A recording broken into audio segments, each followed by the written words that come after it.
Okey, kuali. 1, 2, 3.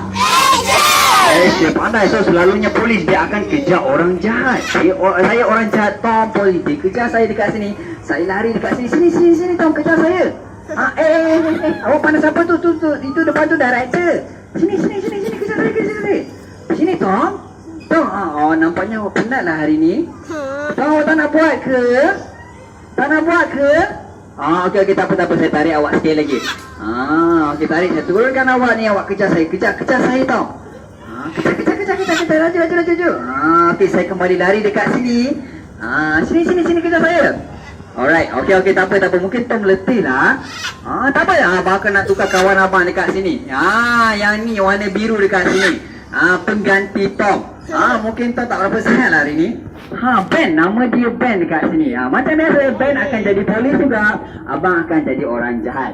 Abang nak minta sekali. Semua jadi action kuat-kuat. 1, 2, 3. Action! Okey, Ben tolong gantikan Tom, Ben. Mari sini, polis. Polis jangan angkat bendera. Okey, sini. Bukan bendera. Sini. Kejar saya. Kejar saya kat sini. Okey, saya lari dekat sini. Sini, Ben. Kejar saya dah. Bawah tu bukan orang jahat. Sini. Mari dekat saya.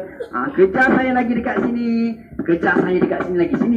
Selalunya orang jahat ada pistol dekat tangan. Keluarkan pistol. Apa tembak ni? Cek. Tengok lepas kena tembak. Mari. Sikit lagi, Ben. Pesanlah dia. Okey, bagi temukan gemuruh dekat Ben. Untuk pengetahuan adik-adik semua, untuk melatih burung kakatua bercakap, berlaku angkat bendera macam tadi akan mengambil masa 3 bulan hingga 6 bulan. Cuba bayangkanlah hari-hari dia akan pengsan macam ni. Sekali lagi, Ben. Untuk kali yang kedua.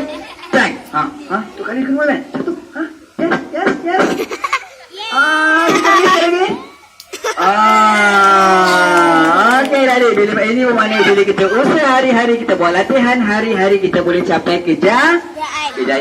Okeylah dan semua ini kita bawa ni, kita dah habis dah pertunjukan burung kakatua dekat sini. Boleh sambung perjalanan adik-adik semua. Terima kasih. Jumpa lagi dan bye-bye.